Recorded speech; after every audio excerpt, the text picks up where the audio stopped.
노무현의 연설 모두 담당했던 강원국 씨를 모십니다. 우선 어쩌다가 연설 담당을 하시게 된 거예요? 그렇게 길게 올해? 그 청와대 가기 전에 제가 김우중 회장 정경련 회장 하실 때 대우에서 김우중 회장의 스피치라이터? 대우 증권에서 한 7년 근무를 하고요. 그 이제 회장 비서실 이제 정경련 회장이 됐을 때 회장 비서실에 가서 자본의 앞잡이였잖아. 그때는 김우중 회장은 저한테 영웅이었어요.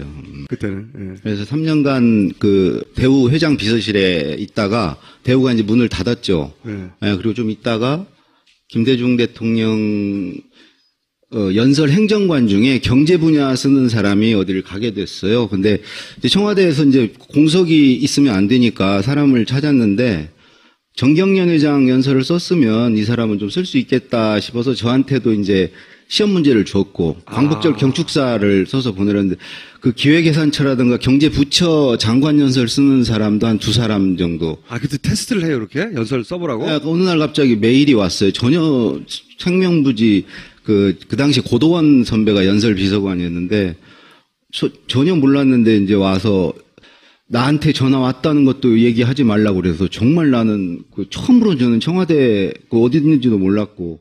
청와대 어디서? 실제로 청와대 나중에 면접하러 갔는데 어디에 있는지 정말 몰랐고요. 택시를 탔는데 청와대에 가자는 소리가 안 나오는 거예요. 무서워서. 그래서 광화문 가자고 그래가지고 거기서 걸어갔어요. 근데 그 공무원 둘은 들어오기 싫었던 거죠. 왜냐하면 경력에 기스가 나니까 그분들은 대충 써서 보냈을 테고 저만 숨어서 누구한테도 얘기하지 말라고 그래서 저 혼자 숨어가지고 열심히 썼어요. 제가 들어가게 됐는데 면접은 뭐 딱 하나 물어보더라고요. 지금 박선숙 수석 뭐 이런 분들이 면접했는데 아픈 데 없냐고 그러더라고요. 아픈 데 없냐고? 여기 없다고 그랬더니 그럼 됐다고. 그래서 가게 됐는데 그리고 이제 3년간 김대중 대통령 모셨는데 저는 이제 그걸로 끝난 걸로 생각했죠. 정권이 연장이 돼도 자리가 모자라니까 그 노무현 대통령 당선을 도운 분들이 얼마나 많아요. 그러니까 당연히 이제 자리를 비워줘야 되는데 그 연설 비서관 자리는 아무도 안 하려고 그러는 거예요. 우리 윤태영 선배도 안 하려고 그러고. 너무 힘드니까. 너무 힘드니까. 말이 너무 많아가지고. 그래서 노무현 대통령도 제가 하는 건 당연히 못마땅하게 생각하셨는데 아무도 정말 안 한다고 하니까 제가 하게 됐어요. 안 한다고 한 이유는 뭐래요? 기본적으로 노무현 대통령이 이 본인의 말과 글을 굉장히 잘 하려고 노력을 하시는 분이고요. 그래서 이제 그거를 쓰는 일이 되게 힘들어요. 그분은 적당히 끝이 없어요. 행사 시작하는 순간까지 고치세요. 시간이 더 남으면 더 고치실 거예요.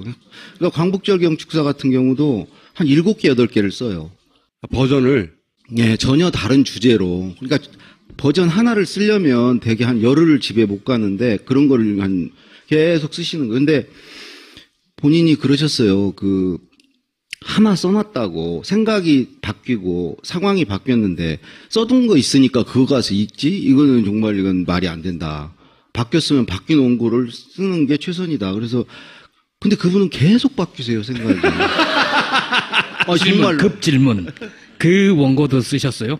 부끄러운 줄 알아야지 그거? 그 원고가 없는 그냥 네. 연설이었나요? 그러니까 말씀 자료는 갔는데 말씀 자료도 연설 비서관이 TF 팀장이에요. 그래서 네. 관련 비서관들하고 같이 해서 말씀 자료 작성을 해요. 각자 맡겨놓으면 기조가 없고 그걸 이제 메시지 관리가 안 되잖아요. 일관되게 좀 가는 게 있어야 되는데 그래서 근데 전혀 참고를 안 하세요. 전혀 참고를 안 하세요. 전혀 참고를 안 하세요. 제가 인수위 때 인수위 시작한 날부터 끝날 때까지 당선자 연설을 썼는데 단 한 번도 저는 하루에 뭐 2개, 3개를 집에 못 가고 거의 썼는데 단 한 번도 그걸 읽으신 적이 없고 참고조차 안 하시더라고요. 그래서 제가 김대중 대통령께 너무 죄송한 거예요. 왜냐하면 제가 거기 이제 파견 형태로 인수위에 나갈 때 박지원 실장이 비서실장이었는데 저를 불러서 국민의 정부의 명예를 걸고 가서 잘하라고 그랬는데, 이게 김대중 대통령 그래도 연설을 3년간 쓰면서 그분께 배운 게 있는데, 그게 전혀 씨알도 안 먹히는 거예요. 그래가지고, 이거는 정말 김대중 대통령에 대해서 제가 잘 못하는 거다 했는데, 취임식 당일날 그 취임사가 있고, 취임 오찬사, 만찬사가 있는데, 다들 취임사에 집중을 하고요. 오찬사, 만찬사는 전혀 이제 참모들이, 거기 이제 핵심 측근 참모들이 신경을 안 쓰는 거예요. 노무현 대통령이 단 한 번도 밥자리에서 읽은 적이 없다는 거죠. 준비된 연설이 필요 없다는 거죠. 밥 먹으면서 읽은 적이 없대요. 근데 저는 제 일이니까 당연히 김대중 대통령이 한 번도 안 읽은 적이 없으시거든요. 그래서 좀 준비를 했죠. 했는데 딱 취임을 하시고 나서 노무현 대통령이 마음이 갑자기 이제 대통령이 되고 나니까 사실은 뭔가 이렇게 좀 그냥 하면 안 되겠다는 생각이 드셨나 봐요. 그날 하루만 그러셨는데 오찬사가 있냐고 찾으셨어요. 그래서 이제 뭐 허둥대고 이제 뭐 참모들이 찾는데 제가 준비해 놓은 게 있었거든요. 그걸 그대로 읽으셨어. 그다음에 만찬사 할 때 또 찾으시는 거예요. 그러니까 만찬 때는 이제 정상들 해외에서 온 사람들 대상이고 오찬은 국내에서 이제 좀 난다긴다 하는 사람들 모아놓고 하는데 그걸 2번을 읽으시고 그 다음 날인가 다다음 날인가 청와대 순시를 5년 동안 딱 한 번 하셨어요. 한 번. 각 방을 이렇게 돌아다니시는 걸. 근데 저희 방에 와가지고 저 뒤에 이렇게 찌그러져 있는 난 나가리라고 생각했는데 찾으시는 거예요.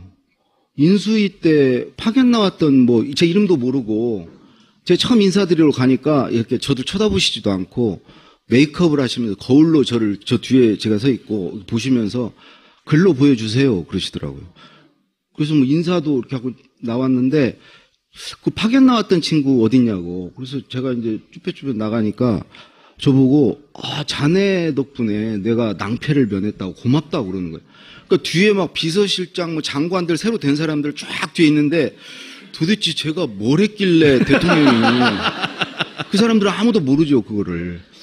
그 과거의 패러다임으로는 대통령이 일개 그 행정관한테 뭘 고맙다는 얘기를 왜 해요? 당연히 그냥 하는 일인 거고. 그런데 그분은 그냥 고마운 건 고맙다고 꼭 표현을 하고 싶은 거예요. 그리고 뭐 지위를 따지지 않고 고맙다고. 그분은 예를 들어 연설비서관을 대통령이 이렇게 찾으면 제가 가잖아요. 그럼 자네가 쓸 건가 그래요. 그럼 아니요 그러면은 쓸 사람 오라 그래. 그럼 행정관이 이제 과장이나 국장이 가서 직접 구술을 과장한테 대통령이 직접 구술을 하시죠 연설 쓸 때. 처음에 연설문을 쓸 때 초안을 잡기 위해서 구술을 하는 스타일이었어요? 김대중 대통령도 그랬었어요? 김대중 대통령은 한 번도 이제 구술을 받은 적이 없고요. 심지어 김대중 대통령 때는 이제 우리가 올려드린 종이에 고쳐서 주시는데 빨간 펜 선생님. 예. 그래서 밑에 비서동에서 이제 대통령 직무실까지는 걸어서 뭐 30분 거리니까 그때도 이메일은 있었으니까 이제 부속실에 이메일을 쏘고 부속실에서 출력해서 대통령 드리면 되잖아요. 근데 그 당시 분위기는 어디다 대고 대통령한테 쏘냐고. 메일을 쏘는 것도 쏘는 거라고. 근데 이메일이 거의 처음 나왔을 때요. 어디다 대고 쏘냐고 그래가지고 매번 출력해가지고 이렇게 딱 두 손으로 들고 올라갔어요. 그리고 대통령이 이렇게 고쳐주신 거를 글자를 못 알아봐도 그분 옥중서신 보면 깨알같이 국한문 혼용체예요. 한자도 막 약자로 쓰셔서 정말 무슨 말인지 모르는 경우 있거든요. 그것도 누군가가 올라가서 비서실장도 가서 이거 뭐라고 쓰신 거예요? 못 물어봤어요. 그럼 그럴 때 어떻게 해요? 오랫동안 모신 사람을 다 불러가지고 그래 부속실도 오고 다 와가지고 이 암호는 뭐냐? 해독을 하는 거예요. 해독. 근데 그게 이제 한번 걸르는 과정이 왜 그러면 낭독본을 해서 올려드리거든요. 그러면 이제 그걸 대통령께서 이제 본인이 낭독하실 때 바로잡을 기회가 있으니까 그걸 못 물어봤어요. 근데 노무현 대통령은 모든 것을 다 구술하실 수가 없죠. 시간이 없으니까. 그래서 중요한 건 꼭 부르셨어요. 그래서 구술하시고 초안을 써서 이지원으로 이렇게 올려드리면 그걸 또 직접 이지원상에서 고치시거나 아니면 도저히 이렇게 고칠 수준이 아니면 부르셨어요 또. 그래서 이제 또 올라가서 하고 어떤 경우는 이렇게 올리면 군더더기가 많습니다. 그래요. 댓글로.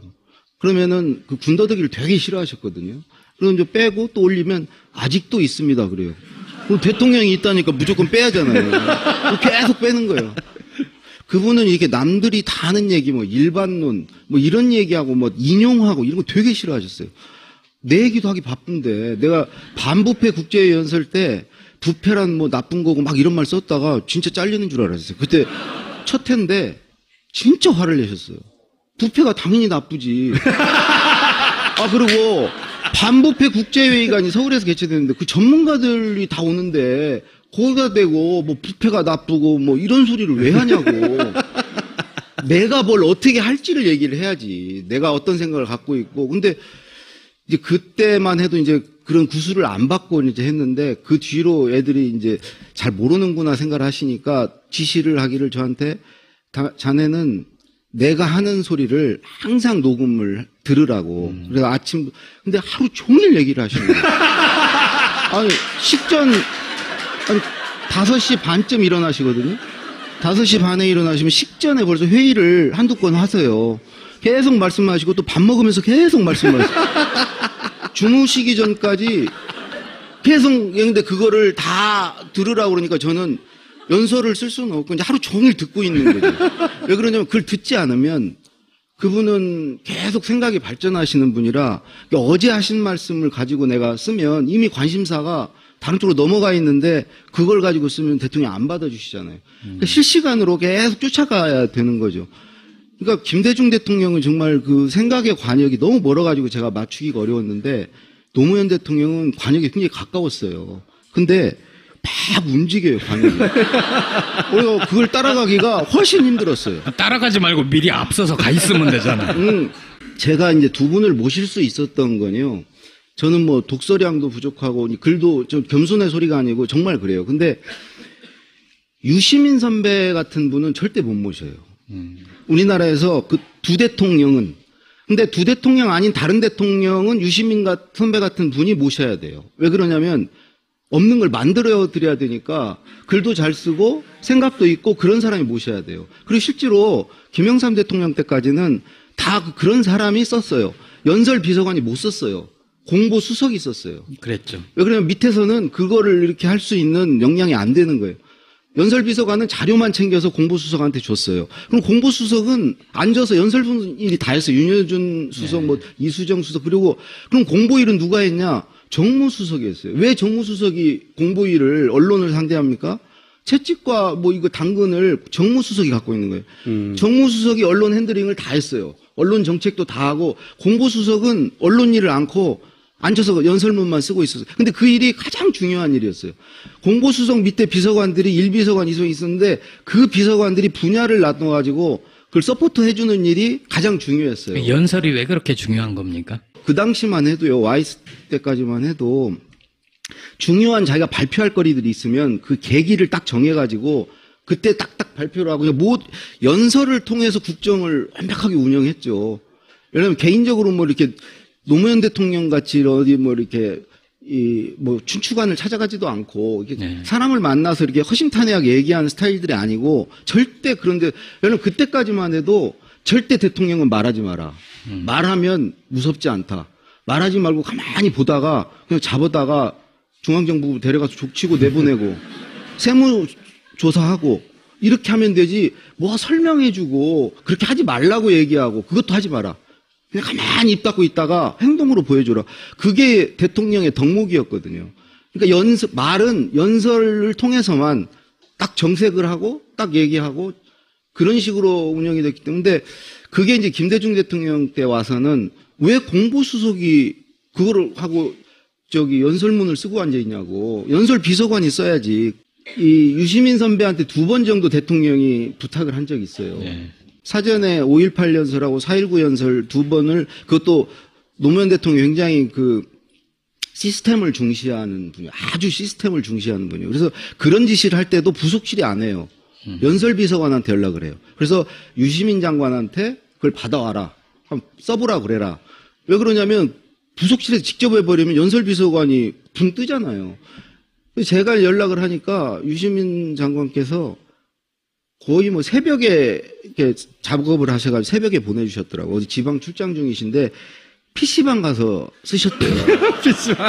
밤을 꼴딱대고 쓰셔서 보내셨더라고요. 근데 정말 잘 쓰셨어요. 그래서 그거는 문제 없나요? 대통령의 연설이 될 것을 PC방에서 보안이 허술한 곳에서 흘러나갈 수도 있는데. 근데 그거 이제 그럴 염려가 없는 게요. 그걸 이제 보고를 드렸더니 대통령이 쭉 읽어보시더니 유시민 생각이네. 됐다 그러시더라고요. 아니 뭐 한 줄이라도 이거는 좀 넣어라. 이거 참 참신하다. 이 말은 괜찮다. 이런 게 한 줄도 없고 단어 하나도 채택을 안 하시고 됐다 그러죠. 그것도 두 번씩이나. 그래서 제가 유시민 장관한테 정말 드릴 말씀이 없어가지고 대통령이 됐다고 그러십니다 하셨더니 근데 바로 이제 그런 분은 대통령을 두 분은 모실 수가 없는 거예요. 그런 분들은요 자기 생각을 자꾸 집어넣어요. 자기도 모르게. 그리고 자기 문체가 있기 때문에 자기도 모르게 자기 글을 써요. 그러면 노무현 대통령, 김대중 절대 안 받아줘요. 아무리 생각이 좋고 명문장에도 안 받는데 저 같은 사람이 좋은 거예요. 깨끗한 게 들어갈 내 생각이 없어요. 그리고 나는 문체도 없어요. 저는 대통령 생각이 없으면요 글을 못 써요. 너무 얼마나 간절하게 대통령 생각을 쫓겠어요. 계속 들어야 되고 대통령 생각이 없으면 아예 못 쓰니까 저는. 더군다나 또 저는 문체도 없기 때문에 대통령 문체를 갖다가 써야 돼요. 그래서 노무현 대통령이 좋아하는 단어까지 책상에다 붙여놓고 그 단어를 썼어요 다. 논리적인 전개 방식이랑 모든 건 다 대통령 당연히 따라가는 거고요. 그러니까 모든 걸 다 구술을 안 해주시는데 이제 작은 것들은 이제 써서 올리면 구술해 주신 경우도 사실은 구술을 받을 때 대통령께서 그냥 그거 있잖아. 그거 알지 막 그래요. 저는 모르는데 아니 정말 몰라요. 근데 대통령은 막 그거 있잖아. 그거 알지 막 그러셨는데 저는 막 받아 적을 때 물음표만 계속 말을 여쭤보지는 못하죠. 저도. 그게 뭔데요? 그러면 대통령은요. 노무현 대통령은 이렇게 말할 때 끊는 걸 되게 싫어하셨어요. 왜 그러냐면 말을 해야 생각이 난다고 그러셨어요. 막 생각이 나야 되는데 그걸 뭐 중간에 끊으면 안 되니까 해서 초안을 써서 올려드리면 대통령께서 그러세요. 내가 다 얘기해줬는데 너 왜 이렇게 썼냐고. 근데 실제로는 얘기 안 해주셨거든요. 녹음기를 틀 수도 없고 이제 그런 과정을 계속 거쳐서 이제 노무현 대통령은 뭐 그거를 계속 부르세요. 부르시면 가면 제가 이제 이지원으로 올려드린 걸 제가 한번 출력을 해서 대통령 자리에 이렇게 놓으면 대통령이 이제 뒤에 입장하시잖아요. 제가 한 번은 저도 모르게 이렇게 입이 나와 있었나 봐요. 근데 대통령이 부르시면 그때부터 이제 한 며칠 집에 못 가니까. 근데 그것도 꼭 비서실장이나 이런 분이 배석을 하면요. 구술을 다 끝나거나 대통령이 물어봐요. 언제쯤 볼 수 있어요? 그러면 꼭 그 비서실장이 톡 나서가지고 내일 아침에 보여드려요. 자기가 쓸 것도 아니면서 내일 아침에 그러면 노무현 대통령 꼭 그러셨어요. 그렇게 안 됩니다. 그렇게 되는 거 아닙니다. 방비서관 언제 가능해요? 그러면 뭐 3일 정도 뭐 그러면 알았어 그렇게 하라고. 그런데 제가 한 2가지 사례를 좀 들면 제가 이제 그분 모시면서 안 되는 능력으로 그걸 하려니까 과민성 대장 증세로 이렇게 대통령 앞에 가서 구술을 받으면요. 이게 좀 길어지겠다 싶으면 배가 아픈 거예요. 그래서 이 자리를 피할 수 없다. 중간에 일어설 수 없다는 게 막 스트레스가 와서 배가 아파요. 근데 사실 2번 제가 일어섰어요. 대통령의 화장실, 그러면 저 화장실 간 동안 계속 기다리시는 거예요. 다른 대통령 같았으면 엄청 화나셨을 거예요. 그런 경우, 한 번은 내일이 국회 연설인데 하루 전날 10시에 저를 부르셨어요. 관저로. 그날 연설이 마무리됐었거든요. 저녁 먹으면서 끝냈는데 저녁 드시고 주무시러 가셨다가 새로운 생각이 나셨나 봐요. 자다가 일어나서. 아니, 연설이 그게 50분짜리예요, 국회 연설은. 근데 다시 부르신 거예요. 그래서 올라갔더니 그분은 꼭 연설을 뭘 말을 하거나 쓰는 걸 앞두고 약간 이렇게 업되세요. 왜 그러시냐면 그분은 평소에 준비된 게 많아가지고 이걸 쓸까 저걸 쓸까 막 이런 걸 되게 재밌어 하세요. 이렇게 쓰면은 반응이 어떻게 나오고 그러니까 글 쓰고 말하는 걸 되게 좋아하세요. 근데 관자 가서 이제 혼자 깜깜한 데 기다리고 있는데 대통령이 저쪽에서 막 노래를 부르시면서 오시는 거예요. 근데 혼난 때는 대통령이 딱 부르셔가지고 화를 확 내시더라고요. 너 어디 기분 너한테 내가 무서워서 말하겠냐고. 대통령이 좀 찾으면 너 무슨 말씀을 하실까 그런 기대와 호기심을 가지고 그런 눈빛으로 나를 기다려야지 내가 말을 하지. 그렇게 인상 쓰고 앉아있으면 내가 무서워서 너한테 어떻게 말을. 근데 그분은 그런 얘기 다 하세요, 그냥. 아주 뒤끝이 전혀 없으세요. 막 혼내실 때는 제가 3번 그만두라는 소리 들었거든요. 당장 그만두라고 그러면서 너 지금 하기 싫으면 그만두라고. 사보타지 하냐고. 뭐 이런데 다음 날은 아무 적 없어. 그래서 저는 항상 혼날 때마다 정말 계속 내일은 내일에 태양이 뜨겠지. 그 생각이 나요. 근데 3번은 진짜 심하게 혼내셔서 그 생각을 하니까 마음이 편하더라고요. 뭐냐면 언젠가는 이분과 헤어지겠지. 정말 마음이. 근데 사실 실제로 헤어졌죠. 근데 그때도 이제 구술을 해주시는 거예요. 다시 쓰자고. 아니 제가 50분짜리 연설을 쓰려면요, 저는 거의 한 5일을 써야 돼요. 근데 구술을 해주시고 내려와서 제가 하고 있는데 제 다리에 힘이 풀려가지고 이건 정말 대형 사고다 하고 있는데 2시 반인가 전화를 하셨어요. 새벽에? 네. 안 주무시고 기다린 거야. 틀림없이 못 쓴다는 걸 알기 때문에. 어디까지 됐노? 그러시더라고요. 너 얼마나 얄미운지. 그걸 몰라서 물어보세요. 이렇게 하려다가 됐다, 고생했다, 막. 나한테 보내주고 자라. 고생했다 그러시더라고요. 그럼 몇 시까지 주면 되노? 그래서 5시까지라고 그랬더니 알았다. 5시 딱 앉아 기다리는데 전화를 하셨어요. 하나 보냈으니까 마무리는 자네가 하소. 나도 좀 눈 좀 붙이고 가야지. 그러시더니 아니 지금 나보고 마무리를 지금 아니 그래서 제가 그걸 이제 첨부 이지원 걸 봤더니 제목이 노무현입니다 이렇게 돼 있어요. 그래서 이제 첨부 문서 연설문을 열어보니까 밑을 막 내려가 봤어요. 그게 뭐 10몇 장 막 내려가 봤더니 감사합니다까지 다 쓴 거예요. 끝까지 다 쓰셨어. 그래서 제가 그때 느꼈어요. 그전에는 되게 야속하다. 나도 노력하는데 왜 이렇게 혼내기만 하실까. 근데 그때 쓰신 실력을 제가 보고, 그 다음에 독도는 우리 땅입니다라고 시작하는 연설문이 있어요. 그거 본인이 일필휘지 하신 거거든요. 근데 그번 2번을 내가 보고, 야, 이 정도 쓰시는 분이 시간이 없어서 나 같은 이제 수족을 하나 부리는데, 이게 머리하고 손이 따로 노니까, 이게 얼마나 힘들겠어요. 시간 구술해주면 엉뚱한 거 써오지. 얘를 가리키면서 하려니까 5년 내내 저는 계속 지금 생각해보면 완벽하게 그분한테 개인 교습을 받은 거예요. 글쓰기를 배운 거죠. 근데 이제 그때 그런 생각이, 그분의 실력을 한번 보고 나서, 내가 그동안 이분을 모신 게 아니고 이분한테 배웠구나. 나를 많이 혼낸 건 정말 많이 가르쳐 주신 거구나. 이런 생각이 들면서 그다음부터는 이게 그렇게 혼나는 게 별로 힘들지 않았던 것 같아요. 밤새 들어도 재밌을 거는 같은데. 그러니까 말이야. 최순실 얘기까지 가지도 못하고. 원래 우리가 모신 목적이 있잖아요. 무슨 얘기를 듣겠다고. 그런데 이제 그런 경험을 한 사람으로서 최근에 뭐 예를 들어서 이런 거 있잖아. 혼이 비정상이다 막 우주가 돕는다고 하고 뭐 살점을 정확하게 이거 살점이 뜯겨져 나올 정도로 물어 뜯어야 한다. 이게 대통령 연설에 나온 거거든요. 단두대로 쳐야 한다, 막. 규제는 원수다, 막 이런 워딩들, 이게 뭐야, 씨발, 이런 북한 용어 아니야? 이런 거 막, 응? 원수를 죽창으로 찌르려고 똑같은 수준이에요, 진짜. 그런 거를 이제 쭉 보셨을 거 아니에요? 방송용 말고 비방용으로 무슨 생각하셨어요? 그런 거 보면서? 저는 하여튼 박근혜 대통령이 화면에 나오면요, 우리 와이프하고 동시에 일어나서 그 리모컨을 찾느라고 정신이 없거든요. 빨리 돌려.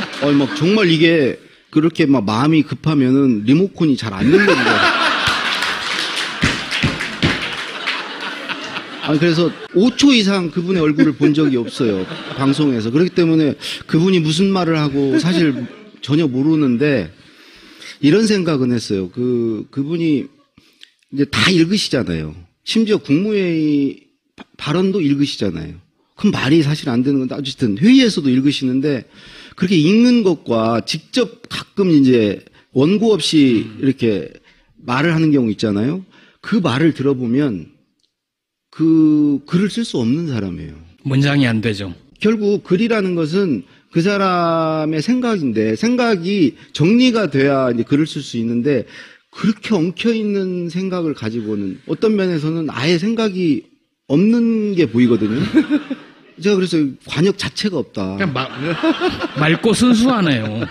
순수한 마음이라는 것도 순수한 마음으로 했다는 것도 정말 뇌가 굉장히 그러니까 굉장히 순백의 뇌를 갖고 그런 마음으로 그런 도움을 청한다는 게 어떤 의미를 갖는지조차 틀림없이 몰랐을 거다.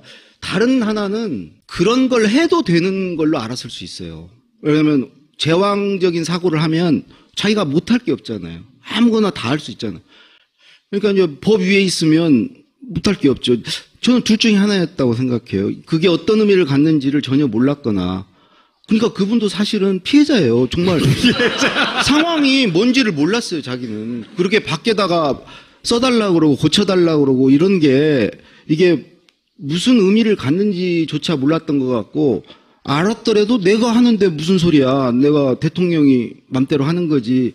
이런 생각을 하셨던 것 같은데 그래서 제가 계속 의문을 가졌던 건 저거를 말을 못하는 사람이 저걸 썼을 리는 없고 연설기록비서관이 얘기한 걸 보면 뭔가를 써서 드리면 많이 바뀌어서 나온다고 그러고 그러면 부속실 안에 저는 누가 쓰는 사람이 있겠구나. 고치는 사람이 부속실이 있구나. 뭐 하는 데입니까? 부속실이. 그러니까 부속실은 대통령한테 올라오는 모든 서류들을 대통령이 다 보실 수가 없으니까 그걸 선별하는 데죠. 보고 드릴 거 보고 드리고 안 보여드릴 거 안 보여드리고 그야말로 문고리 권력인데 그 안에 그래서 내가 그 안에 있는 사람이 연설비서관을 해야 되는데 이게 좀 뭐가 잘못됐다 그렇게 생각했는데 그게 이제 밖에 있었던 거죠. 밖에 있었던 거죠.